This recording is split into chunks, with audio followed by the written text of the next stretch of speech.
कुंडली जागने पर जो है ना, मूलाधार चक्र के कुछ अनुभव मिलते हैं लोगों को। वो भी मैं आपको बता देता हूँ। मूलाधार चक्र जो होता है, जब आपको सरदृश्य दिखेगा, जब कुंडली आपकी जाग जाएगी तो सरदृश्य दिखता है, किसी को आभास होता है। दो तरह के अनुभव होते हैं।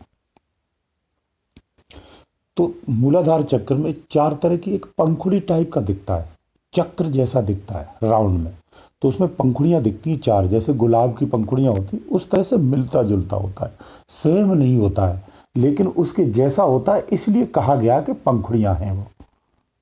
तो चार उसमें लाइन दिखेंगी जिसपे अंक आते हैं। वो अंकों का आपको शब्द भी कभी सुनाई देता है या स्पष्ट दिखाई भी देते हैं। चारों पंखुड़ी पे होता है। जैसे उत्तर में होता है, जैसे बंग है, एक पंखुड़ी पे मंग, एक पे शंग, एक पे दूसरा सठ वाला जो सा आता है वो शंग। ये चार शब्द आते हैं, शंग शंग मंग बंग। और उसके बीच में जो मध्य होता है, बिल्कुल सेंटर में लंग शब्द का उच्चारण होता है। ये जब शब्द ऊपर से गिरता है ना हमारे सहस्रार चक्र से, ये उसके कंपन से अलग अलग शब्दों का हर चक्र पर उच्चारण होता है। तो हाँ, आपको ये पांच शब्द दिखाई देंगे। तो लंग इसका बीज हो गया, और चार इसके जो शब्द हैं, मंग बंग शंग और शंग, ये चार शब्द आपको वहां दिखाई देते हैं मूलाधार चक्र पर।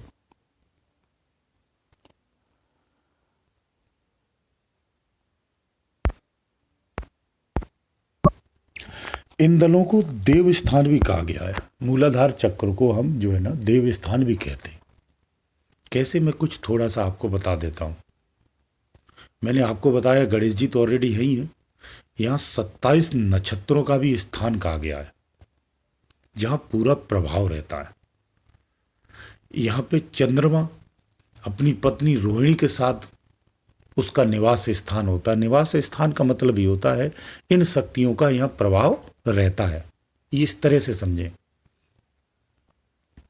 इसका जो पूरब साइड का जो दल होता है, इस पर इंद्र सची के साथ रहता है, और दक्षिण दल पर यमराज का वास होता है, वो भी अपनी पत्नी के साथ यहाँ रहता है।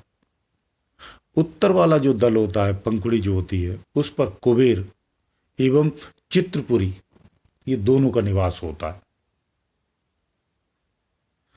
साधक, जो भी साधक होते हैं, वो अपनी जब आध्यात्मिक यात्रा में चलते हैं ना, तो ध्यान के माध्यम से इनको सदृश देख सकते हो आप। ये जो बखान है ना, ऐसे नहीं है, आप सदृश देखिए, अंदर में दिखेगा। और जिन्हें नहीं दिखता है वो कोशिश करेंगे, प्रयास करेंगे तो दिखेगा। तो साधना में जैसे पूजा की जाती है ना, तो सबसे पहले गणेश जी की ही पूजा की जाती है।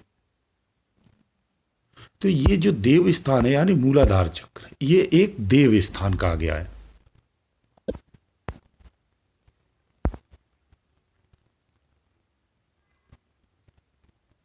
ये 84 लाख नाड़ियों का संयोजन भी यहीं से होता है। सारी नाड़ियां यहीं से जुटती, आके यहीं इकट्ठी होती। सबका जो जॉइंट है ना, वो यहीं पे है। इसी से गुणों के ईश गणेश जी यहीं तो विराजमान है। इसीलिए गणेश जी की पूजा संसार में सबसे पहले होती है। इंगला पिंगला सुषमना, इन तीनों का जो संयोजक भी इसी स्थान से है।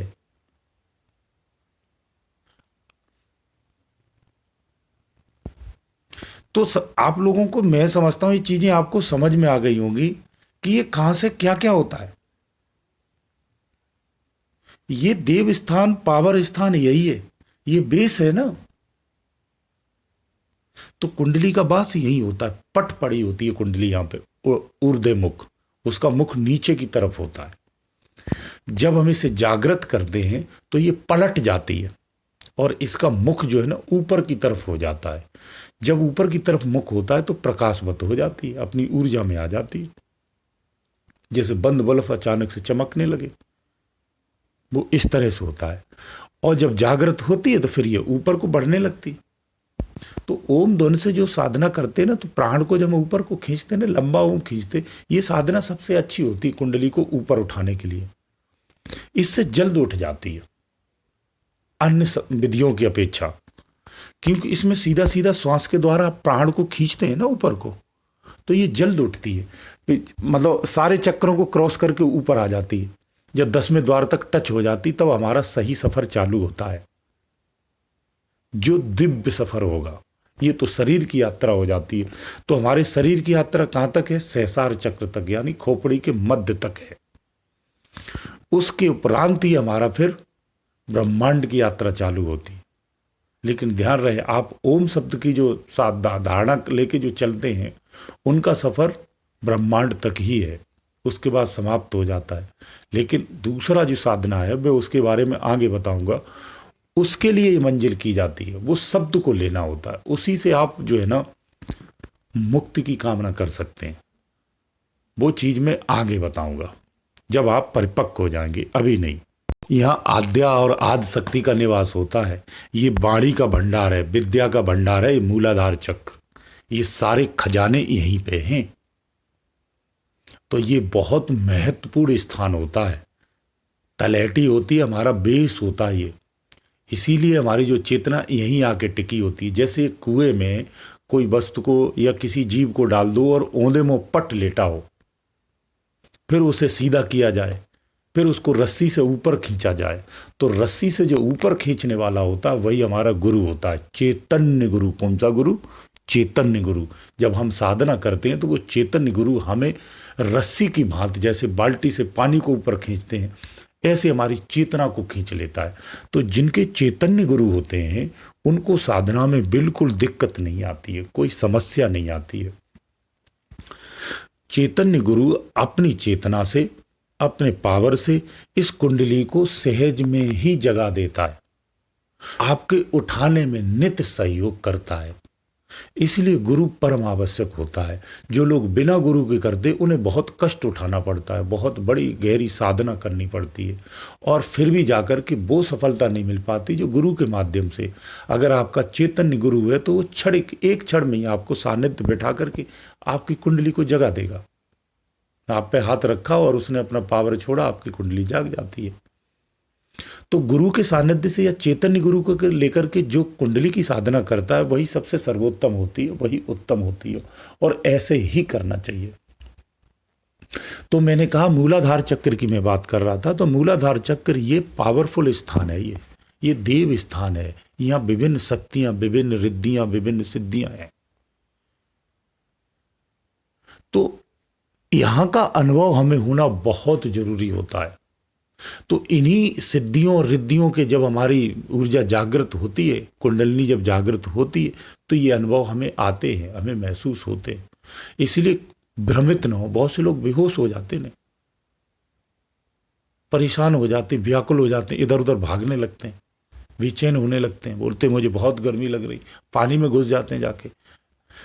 ये व्यथा उन लोगों की होती है कि वो साधना तो करते, या तो उन्होंने ज्ञान नहीं लिया, दूसरा माइंड से वो परिपक्व नहीं है, डरपोक होते हैं, घबराहट होती है उनको, बेचैन होते हैं।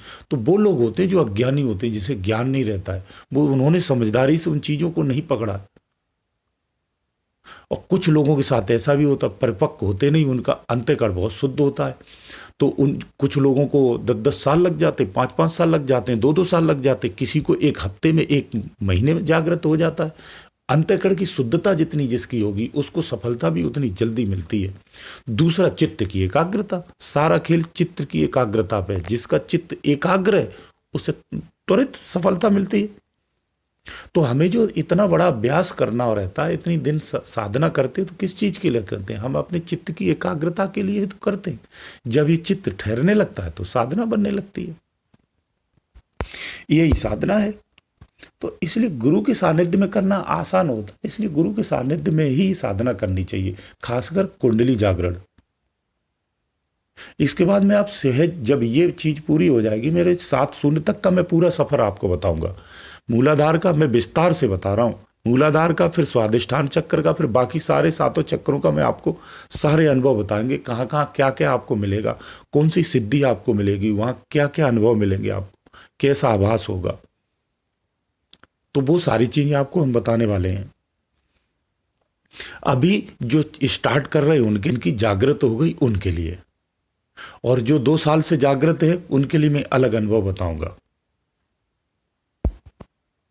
लेकिन मैं फिलहाल ये जरूर बता देते हैं कि जो भी लोग साधना कर रहे हैं, जिनकी जागृत हो गई या जागृत नहीं हुई है, उनको उस साधना में बहुत ही पेशेंस के साथ कंटिन्यू लगा रहना है। और शांति अवस्था, माइंड बहुत कूल होना चाहिए आपका, बहुत शांति होनी चाहिए, आपके संकल्प विकल्प नहीं होने चाहिए। कहते हैं कर्तापन का भाव मिटा देना चाहिए, लेकिन कर्तापन का भाव मिटाने के लिए ही कर्तापन भाव रख कर के साधना की जाती। तो इस चीज से भ्रमित ना हो आप, और आप नित लगे रहें, इन सब चीजों में मत जाओगे कर्तापन मिटा दो कि ये मिटा दो, आपको ये रास्ते से भ्रमित। आपने एक तय कर लेना है कि मुझे परमात्मा की प्राप्ति करनी है, मुझे सार शब्द तक जाना है, आप लगे रहिए ना, बात खत्म हो गई, और कुछ सोचने की जरूरत ही नहीं है। गुरुदेव दयालु।